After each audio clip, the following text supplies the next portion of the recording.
In this video, we're going to be breaking down all of the pick and win rates from Marvel Rivals Season 1. We're going to show the general stats across all ranks and compare that to the highest ranks of play, plus showcase notable outliers, team up, win percentage, and so much more. So if you want to get a snapshot of the meta and learn what characters are super underrated, overrated, or anything in between, this is the video for you. Now, it says only about 10% of you are subscribed, so if you've been watching for a while and you haven't subbed, let me know down below what guide I can make that will earn that subscription, and I'll get right on it. So just let me know and I'll get to it. Anyways, let's jump into the video. Now, the first thing that we're going to look at is the generalized pick rates and win rates across all ranks so that we can get a good snapshot of the meta. And right off the bat, we can see that Cloak and Dagger has the highest pick rate by far, over 50% across all ranks. And yeah, she is definitely going to be a mainstay. In the majority of games, you're going to have a Cloak and Dagger on one team or the other or both. And yeah, she's incredibly freaking picked. Now, something that is interesting though about her pick rate is the fact that her win rate isn't incredibly high. It's only 48.54%.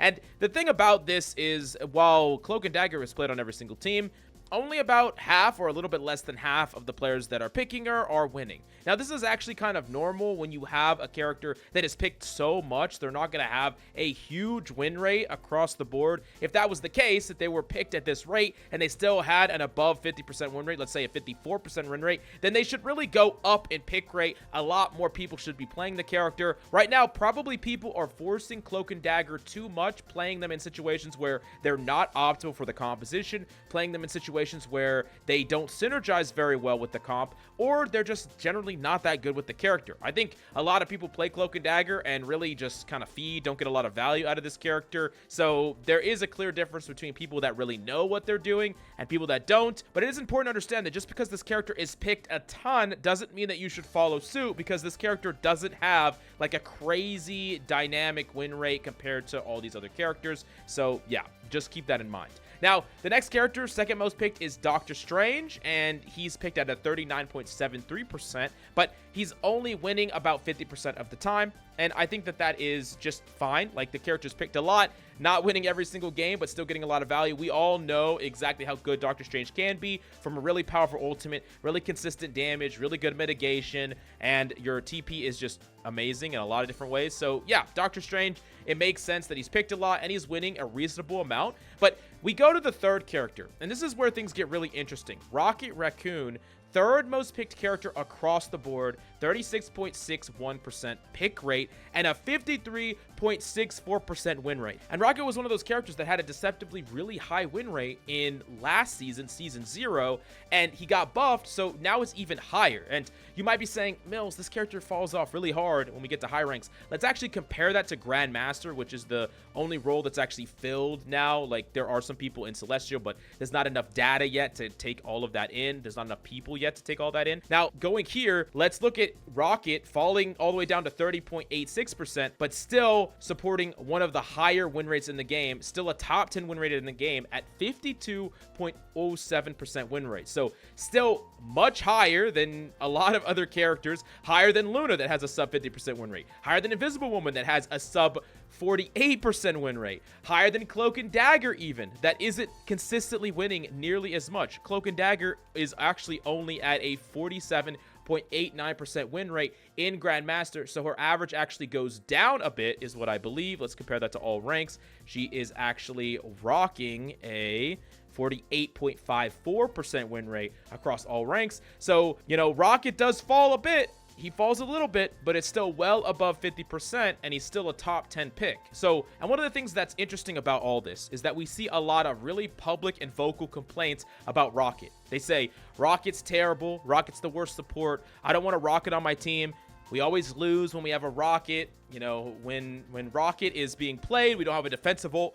But the thing about it is the stats don't lie. Like, the stats are actually reflective of, you have a Rocket, you're actually more likely to win in a random lobby. And people don't really understand why that's the case. Why is Rocket winning when people perceptibly don't like a Rocket? Well, there's a couple of things. I think one of the things that I talked about in my meta video is that defensive ultimates are actually overrated in a lot of ways. They're really overrated.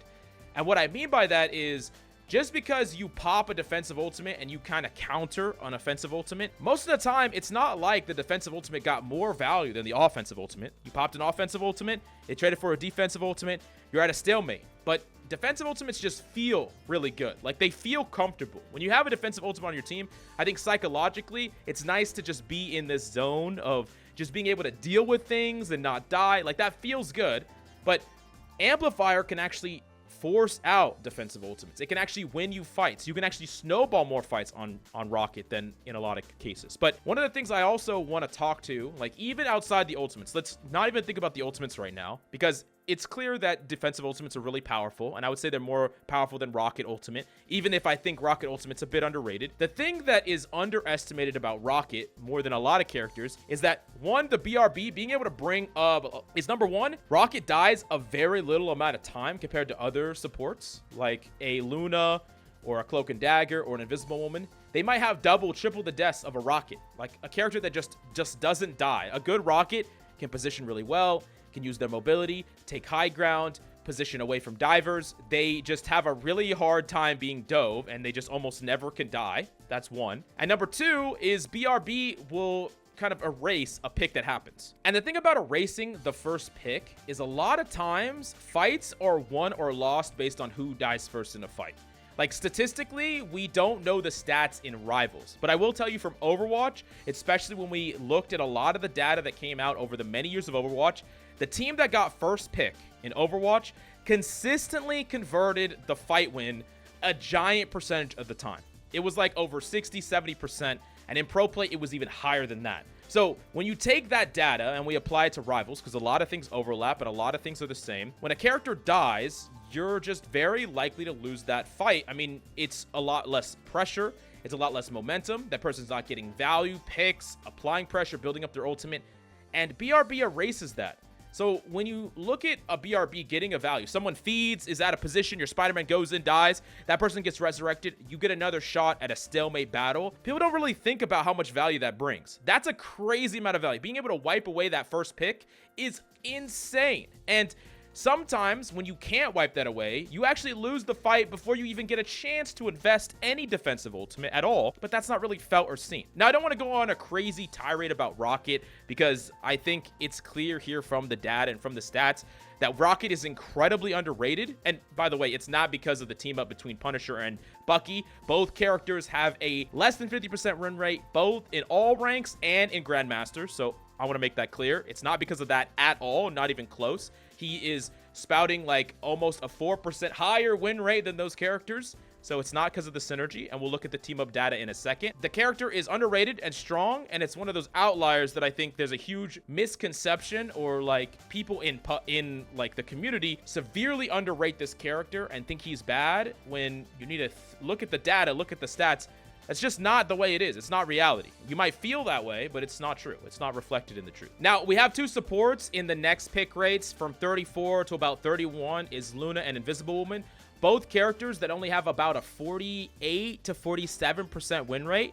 So not amazing. They're played quite a bit, and I actually think they're probably a bit overrepresented because they're played quite a bit less than Cloak and Dagger, but they're actually winning less than Cloak and Dagger. So you could say that Invisible Woman might be a combination of people playing this character like a lot more than they should. I know that people haven't really mastered this character, and I do expect her win rate to go up over time. Luna doesn't really have much of an excuse. Like, Luna's a character that reasonably should be just fine right now, but, you know, she's a very powerful defensive ultimate. Everyone talks about how busted her defensive ultimate is, and I think it's very strong. 12 seconds, very strong. She is winning across all ranks, like, almost, like, what is that? 7%? Almost a little bit less than 7%, 6.5%. That's crazy. That's a crazy disparity, like a really wild disparity. Luna is a lot less vulnerable to being dove. I think there's a higher margin for error, and Luna is also a character that is mechanically rather hard to play and get even base value out of. Luna is not going to get you anything for free, and I think there's probably a lot of people playing Luna that are not necessarily mechanically skilled enough to get the full value out of her. So yeah. Now, to kind of round things off, I wanted to talk about the pick rates of Magneto and Winter Soldier and Moon Knight. Like, these are all about like 27 to 25. Winter Soldier and Moon Knight being the highest DPS pick rates across ranked. Magneto having, you know, a really high pick rate and about a 48.51% win rate. this to me kind of makes sense. Magneto is a character that I think a lot of people kind of autopilot through, and as we'll see when we go over to the Grandmaster rank and you kind of look at Magneto, he does go up a whole 1% in the win rate that he has. So yeah, he's a very strong character when played properly, and he's actually picked a lot more in Grandmaster. Like, people kind of wake up to how powerful he is. He's really not picked enough across all ranks relative to how good he is. Keep in mind that he's a really great counter to Cloak and Dagger that is played almost in like the majority of games. Being able to pop your ultimate in response to a Cloak and Dagger ultimate, kill a Cloak and Dagger ultimate. You can also bubble your Cloak and Dagger and protect them from Magneto ultimates. Like in the Cloak and Dagger versus Magmir, the better Magneto is going to give your team such a overwhelming advantage. It's wild. So yeah, really important to point out. He's picked a lot. And then, like, Winter Soldier and Moon Knight, characters that are played a lot, and they don't win a lot. It's interesting. Like, Winter Soldier's fine. I mean, 49% win rate across all ranks is actually better than some of these other characters. That's actually reasonable, but he does go down a bit, actually, as you climb up the ranks. He's picked just a crazy amount. He's an incredibly popular character. You know, I made him as well. I like Winter Soldier, but I do recognize some of his strengths that fall off as you get into the higher ranks. There's characters that get the value easier, but an interesting character that we need to talk about is Moon Knight. And the fact that Moon Knight only has a 46.4% win rate, why is that? Why is this character so popular but not really winning a lot? There's a couple of things. Number one, he's easy mechanically, doesn't require really great aim. He doesn't require a lot of things about, you know, general playstyle, and he has some really strong strengths. I think he's good against triple support. I think he's really good against 2 tanks, but you got to think about what all ranks are like. Everyone complains about not having tanks. Everyone complains about not having supports. Moon Knight is actually bad the more DPS are in the lobby. He's actually bad against dueling other DPS. He's bad against dive DPS. He doesn't really want to fight DPS in general. In a lobby that doesn't have like hardly any DPS or no DPS that can directly contest him, Moon Knight is great. Like, he doesn't want to see Storms. He doesn't want to see Psylocke. He doesn't want to see any of these characters. He wants to see Groots and Stranges and triple supports and all that stuff. So this character is picked a lot because he's simple to play and simple to pick up, but I don't think you really are getting a lot of strength out of this character until people are playing like a more meta. So even though people like to talk about meta and what is played, Moon Knight might be good on an objective tier list in the meta, but he does struggle at some of these lower ranks. Now, before we go into Grandmaster and kind of dive into that and then the team ups, I want to quickly look at the top win rate characters across all ranks and maybe some notable outliers that you should think about picking up. So number one is Storm, 56.13% win rate. This character is a beast. Like, this character's insane. Like, by far the highest win rate. It's still high in Grandmaster, although not quite as high. When you're not able to get this character banned, in any rank that this character is not banned, you should be locking this character and climbing with this character. This character is incredible. She's so freaking strong. She doesn't even require that, like, disciplined aim. And if you want to, I can make a Storm guide going into more detail about this character, because this character can just take over lobbies. There's a certain mechanical threshold that your opponents need to be able to interact with you. If they don't have good enough aim, they're not going to be able to do anything to you. And your ultimate is just basically free. It's really easy to pressure out defensive ultimates just by playing the game and applying pressure in certain moments. And your ultimate is very easy to use, and it's going to kill supports over and over again, win you team fights over and over again. Just a great character. And with the 56% win rate and only pick 13%, I have to ask why. That's a huge disconnect where there's not enough Storm players. There's not enough people playing Storm, but the Storms that are playing, even though they just probably just picked up the character, they're winning a lot. So yeah, play this character a lot more. Now, Magic's a little bit more of a unique one because Magic also has a really high win rate at almost 54% win rate, and she had a high win rate last season. The Magic situation's a little bit different. I think that people that kind of gravitate towards Magic are a little bit more specialists. Magic is also a character that's probably seeing play more in the spots where she's really good and not just generally. And yeah, I mean, people that become students of Magic and really learn and activate this character, they take over lobbies all the way up to even the highest ranks of play. Magic's one of those characters that if it's a good Magic, I am afraid of them pretty much in all circumstances, maybe outside of like the Namor Luna Snow synergy. That's one of the few ways to deal with her, and maybe some hard CC like Bucky or whatever. But yeah, Magic is definitely a character that scales really hard with skill. You get really good with this character, and you feel almost uncounterable. And she's also a character that I think demands certain answers that people are not willing to swap to. You're playing certain characters that don't have mass TC against this character, and she's just gonna snowball through support. She's gonna feast them up. Supports are seeing a ton of play, and a lot of supports just cannot deal with the Magic. She can dodge almost any crowd control. Supports have 1 stun. Mantis has 1 stun. Luna has 1 stun. And then they're just gonna get, you know, freaking fucked up. Like, that's it. So yeah. Now, Rocket, just crazy underrated. Once again, I mean, come on. This win rate with this pick rate, it's just absurd. You can't even say Rocket is only being played in specific spots. Like, you can't even use the argument about Magic, because this character is picked a lot and winning a lot. Like, I mean, if you're still sleeping on Rocket, you need to kind of look around and be like, Rocket's insane.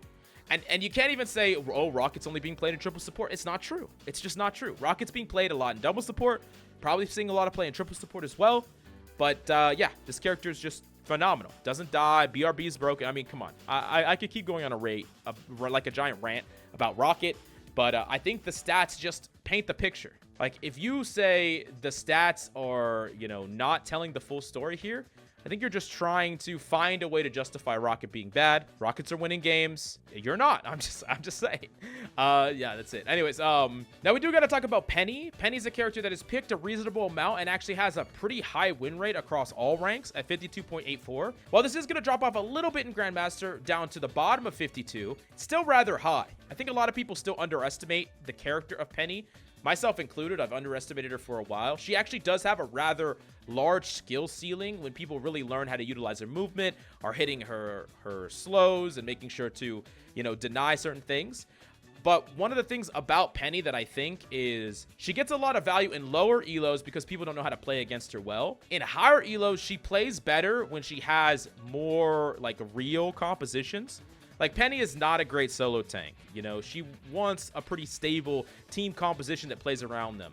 Pennies know the spots to play Penny where she's better in, right? In the higher elos. So while Penny is getting a ton of value no matter how you play her in low elo, whether you play her as a solo tank, or whether you play her in random situations, offense, defense, whatever, in higher ranks, things are less random and chaotic, right? There's going to be less solo tanking Penny. You're not going to see that. No one's going to let that happen most of the time.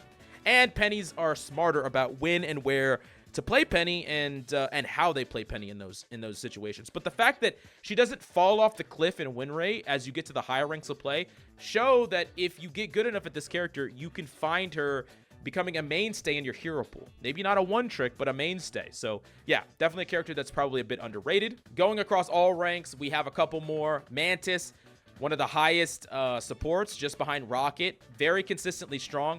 I think this character has fallen off a lot in pick rate when she really shouldn't have. I understand people don't like the feel of her as much because she doesn't move as fast. Character's still strong. Like, she's still fundamentally just as strong as she was in Season 0, but for some reason, compared to Season 0, everyone's just, like, abandoning Mantis. And I understand Mantis still needs, like, really good aim. Like, you need to be aggressive on this character. It's not a character that you can get away with not having great mechanical skill. Cloak and Dagger is a character that you can. I think Cloak and Dagger is probably the easiest mechanical support. Maybe you could make an argument for Jeff the Shark, but like even like a character like Rocket Raccoon, I think is more mechanical. That might be controversial, but definitely a character like Mantis and Adam Warlock. These are more mechanical supports, but even still, if you got the mechanics to back it up, Mantis is incredibly underpicked in my mind based on these stats too. She shouldn't have fallen down in pick rate nearly as much as she has. She's still very strong. And to round it off, Thor and Loki still have above 50% win rate and still are pretty represented in their pick rate overall. Interesting enough, though, is that Mr. Fantastic, even though he only has a 6% pick rate he actually has an above 50% win rate. But once again, if that pick rate skyrocketed, his win rate would probably fall. Like, the more something is picked, the more it's being forced in situations that it doesn't really belong, the win rate could fall down. So when you see a lack of disparity, so if you see like a giant pick rate and a giant win rate, like with Rocket, then you know, wow, that win rate is really impressive. But if you see like a rather high, win rate here, but like a very, very low pick rate, people are most likely picking their spots. So you got to kind of keep that in mind when you're looking at some of this data. But yeah, still characters like Magic that have a reasonable pick rate at 12.85% and still have a really high win rate. Still characters to look out for. Still characters to consider when you're trying to pick a character to main. That's a character that if you can become really good at that character, if you have the skills to capitalize, it's a character that has the means to convert that into a lot of wins. There's a lot of loyalists to Magic that are getting wins. So also, I want to note something interesting. The character with the second least win rate across all ranks is actually Hawkeye at a 42.65% win rate. And if you compare that to Grandmaster, it goes just as bad. It's actually a little bit worse at a 42.27% win rate. And yeah, this character is seemingly just not really playable and losing a lot of games. We talked about it before, how there were clear weaknesses to his kit, and now those weaknesses are even bigger, and a lot of people are just not able to win with this character. So yeah, he might be the most overrated character in the entire game. Now we're going to take a look at Grandmaster rank. And first we're going to look at the pick rate at Grandmaster, and then we're going to look at the win rate at Grandmaster. So pick rate, 65%, almost 66% on Cloak and Dagger. Just wild. You're going to see a Cloak and Dagger in the majority of your games. Does this character have a high win rate? It's at 47.89%. It's still reasonably high compared to how much is being picked. You know, not every Cloak and Dagger is going to win. We're seeing Cloak and Dagger in almost every single freaking game. So, you know, that's kind of fine. This character is not really banned all that much either. I do think that there's a chance that Cloak and Dagger should be banned more. And the reason is because, one, she's picked so much, or they are picked so much. And in addition to that, lack of mechanical skill involved in playing Cloak and Dagger, like especially aim skill. So people that are kind of using this character as a bit of a crutch, not really learning a lot of other supports that require more mechanics. If you ban their Cloak and Dagger, they might be a little bit lost. They don't know quite what to do. And if you're a Cloak and Dagger main, you might want to consider banning a little bit more Magneto, shutting him down. Don't ban my Magneto, but, you know, ban some other people's Magneto. You know, Doctor Strange, Magneto, still an incredibly high pick rate. Characters that are just mainstays in the meta, still very consistent win rates. They're actually winning at a higher rate than Cloak and Dagger, even though they're picked almost comparable. Not quite as much, but it's pretty comparable. Invisible Woman is picked quite a bit as well, as the second most picked support, actually, at a 47.32% win rate. Now, interestingly enough, a character that is picked quite a bit as well, Luna Snow, 38.76% pick rate, is actually winning more than Cloak and Dagger and Invisible Woman. I think that when we compare the support ultimates of both Cloak and Dagger and Invisible Woman, Luna Snow's support ultimate as a defensive ultimate is just better than both of them by quite a margin. While you can get some additional value with Invisible Woman and Cloak and Dagger, Luna Snow is a lot harder to counter. She gets a huge health bonus too, so she can't be killed as easily like Cloak and Dagger from a Magneto. There's other ways to counter Invisible Woman as well. I think Magneto's ultimate is reasonable against Invisible Woman, but against Luna Snow, not as much. Luna Snow, I think, is a bit more powerful. Also, the win rate going up with Luna Snow makes sense because I think this character is actually mechanically rather difficult. Like, people don't really talk about it enough, but between hitting your heal and hitting your slow, the mechanics need to be there, and there's a lot of things you need to do under pressure, properly managing your abilities, all that makes sense. Now, this is what doesn't make sense to me. 52.45% pick rate on Winter Soldier. I know that Winter Soldier's cool. Like, he's fucking awesome. I love the character, right? But this character should not be the most picked DPS in Grandmaster. Not at all. And I say that as someone that picks him more than any other character in general. But there's reasons why this character falls off. And the reason is, one, he's just generally not that good against Doctor Strange and Magneto relative to other tanks. While he could shut down a Venom, he's reasonable against a Hulk. He could shut down a Thor. Against these characters, his grip is almost never going to result in a kill. While he does output a rather consistent amount of damage on the front line, he doesn't have max range damage. So, you know, against characters that can outrange him, even characters like Namor, characters like Hela, even Hawkeye, stuff like that, not really a favorable fight from range against him. So he has to try to get in close, but not really the most favorable range against him. Not the most favorable fights against him. And then against flying characters, while you can ground them, it's not going to be as consistent as a hit scan. Like something that hit scan fires, a Hela, a Punisher, even a Namor has easier to hit projectiles than a Winter Soldier from range. Doesn't really have great tool sets to deal with flying characters. I do realize that Storm and Banner are typically banned, and maybe Winter Soldier is like the character that doesn't get banned a lot. As you can see, he only has a 1.6% ban rate, so that might be why he's slipping through the cracks quite a bit more. But yeah, I mean, like, Hela's barely banned, and like Hela has a higher win rate. And that's kind of wild that people are kind of stalking or picking Winter Soldier, a character that has such a low win rate relative to the other DPS. over some of these other options when he has some clear weaknesses. Now, where does Winter Soldier actually shine? He can punish a lot of tanks that are not Doctor Strange or Magneto. So Groot's he could punish, Penny Parker's he could punish, all the dive tanks we just talked about he could punish. Another place where he shines is anti-dive. So he's super good against, you know, Psylocke and Magics he's really, really good against. Black Panthers he's reasonable against. And then Wolverine, who's a character that's super strong, he's also really good against. So there are some matchups that he's really good against. Also, like, he's just never going to lose to a Spider-Man. Like, a Spider-Man's never going to win that duel. So there are some super polarizing matchups for him as an anti-diver, but as a generalist best DPS, seems overpicked. Now, the next DPS that we do got to talk about, though, is Namor. Namor is the second most picked DPS right now. Pretty high pick rate, and he has a higher win rate than Winter Soldier, not a massively higher win rate, but his win rate is still within a good range, you know, 48.47%, and he's not banned all that much, but this character is just generally super strong.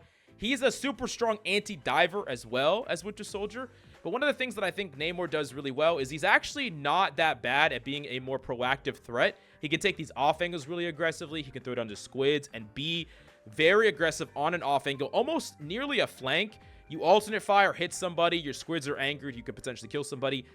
Namor is maybe the less flashy, but better on paper version of Winter Soldier, where he's just as good against anti-dive, but is actually, I think, a bit more flexible when you go in for more offensive plays. Now, I think that Winter Soldier might eke it out in some situations if you don't have the synergy, so maybe it's synergy based, but we can look at the synergy stuff in a second.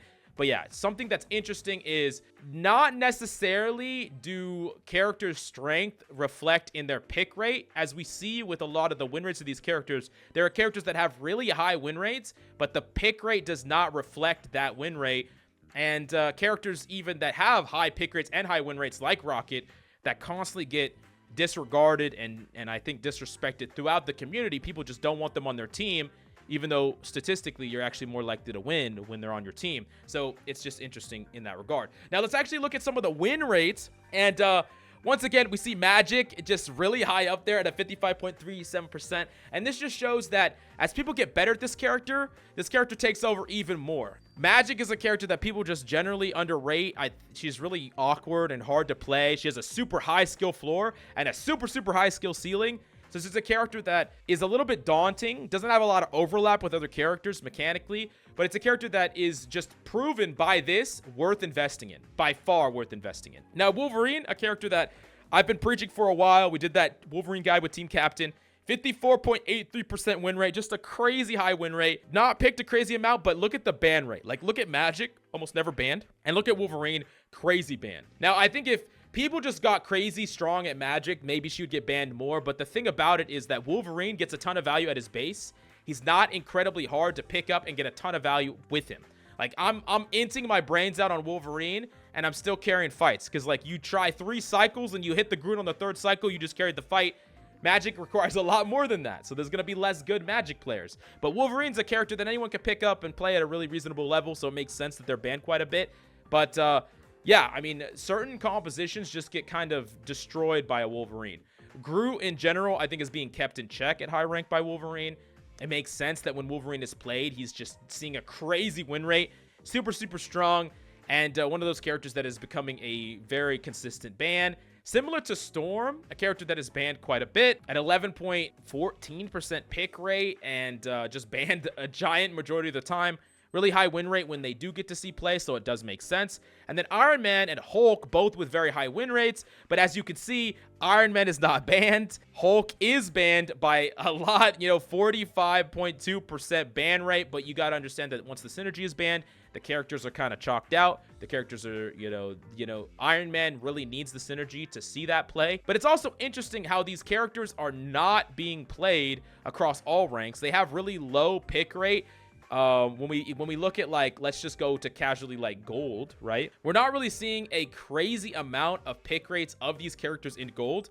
You go all the way down and Banner is picked one of the lowest tanks at about mid to low, and Iron Man is picked even less than that. Characters that on paper should be super dominant, not necessarily always picked. Hulk is rather difficult to play. I think Iron Man requires a Hulk synergy, so you need like a dual partner rocking, but it is certain gaps in the meta that if you want to climb with a buddy and you're in gold and you were like, hey, I really want to climb. I really want to get to the band lobbies. I really want to get to higher rank. A Hulk plus Iron Man team up might be your best bet. Now, granted, once you get there, you can't play these characters anymore, but yeah, it's still strong.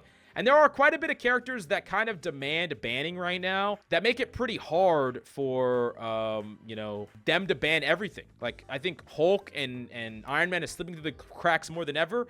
Because if you think about the powerful supports, people want to ban Cloak and Dagger. People want to ban some of these super strong supports. And then they think, oh, we got to ban Storm. Oh, we got to ban Wolverine now. Oh, we got to ban Hulk. You know, like, there's a little bit too many. There's a lot of things to ban. So you only got 4 bans across the board, and sometimes things slip through the cracks. So having a really strong character that when you're not banned, you can kind of take over a lobby, it's good. It's a good thing to have. Other characters that are seeing quite a bit of win rates, Loki, seeing a really high win rate. Another character that I think is deceptively really, really strong. His ultimate is just the most powerful, potentially, in the entire game. Whether you need an offensive ult or a defensive ult or whatever, that flexibility is unparalleled. And then Black Panther has a really high win rate. But specifically about Black Panther, he's a character that has really clear situations where he dominates and doesn't. And yeah, Black Panthers will often swap off when they're going up against like a Namor or something along those lines with the synergy. Or they'll be a bit smarter than that, and they'll actually target ban the things that can shut them down, so they're more likely to run rampant. So yeah, some interesting stats we have here. And the last thing I wanted to show off is the team up stats. We can look at the highest team up stats. Number one in, let's go first across all ranks. The number one win rate stack is the 3 with Cap, Thor, Storm. Very powerful. And then Star-Lord, Mantis, and Adam Warlock. Very, very strong. After that is the Thor, Loki, Hela is super high, and then the Banner, Iron Man is super high. And then after that, we got some of the synergies like the Black Panther, Magic, and Psylocke. In general, with the synergies, what you can see with how high some of these win rates are, compared to the win rates we just looked at, like nothing even got close to this high of win rate when we looked at individual characters. What does this tell you? Run synergies. That's what it tells you. It doesn't really matter what synergy it is. I mean, ideally, you're going to run some of these top, you know, these top ones right up here. I mean, I guess this one's okay, but like mainly these ones. And these ones are super busted. If you're running a trio or even a duo, run the freaking synergies. The synergy win rate is so high, not running them is just insane. It's just wild. These synergies, we talked about it in a previous season tip video, that synergies are just so much free value. If you're not rocking synergies, I don't really know what to say to you. You should rock synergies. You're going to win at a much higher win percentage. Play synergies. And let's even look at them in Grandmaster. So, I mean, look at these win rates. We just looked at the general win rates. So we look at the hero win rates. The highest win rate we have is like Magic at 55%. But you go to the team up synergies and look at how high they are. 66%, 66%, 60%. It's just insane. So, like, this synergy is just generally, I just think, the best. So powerful. Warlock, very, very strong. Has a high win rate. Now, is very mechanical. So, it's not a character that I would recommend anyone play. You have to be mechanically good. I mean, his primary fire is a hit scan. His alternate is a fast-moving projectile. He doesn't have mobility. So, there's a lot of parts about him where, like, not anyone can just pick up and play him. But if you learn him, he gets a lot of value. And he turns on Mantis and Star-Lord. That synergy is crazy. We just see how much it wins. Just a crazy amount. Now, we don't have a crazy amount of data for some of the other stuff. There's less data. But I do talk a lot about the Black Panther synergy in particular. The Black Panther synergy is just a little bit crazy. It is funny, though, that this synergy has a lot of value, even though I don't really think that synergy matters at all. So it is a little bit probably skewed. We have a lot more data to justify the Banner Strange team-ups that we're seeing. A lot more data here as compared to some of these other ones that just don't really have a lot of data. But yeah, I mean, even the Punisher Winter Soldier synergy with Rocket, it's crazy because if we look at the synergy, 52.89%, and we can actually compare that to the individual pick rate of Rocket, 52.07%.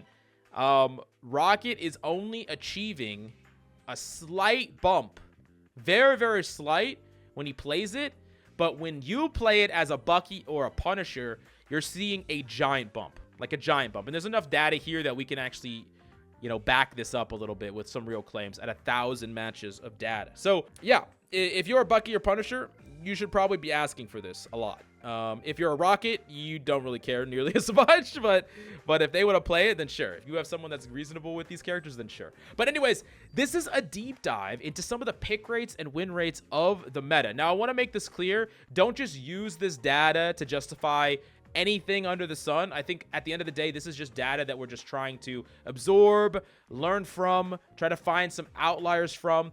Remember, any character, and I mean any character, can get you to Grandmaster, can get you to Celestial, can get you to top 500. It doesn't matter. If you get good enough at a character, you can climb. So I'm not saying you pick, anything, but yeah, you should definitely think about just what a win rate is before you just randomly blindly lock a character. But anyways, I really hope that you enjoy this video. I really hope that you learned a thing or two from this video. And let me know down below if there was interesting stats from this that you found, insightful or whatever the case may be. Subscribe and let me know down below what video you want to see next. Thank you so much for coming by. I hope you enjoyed the video, and I'll see you next time.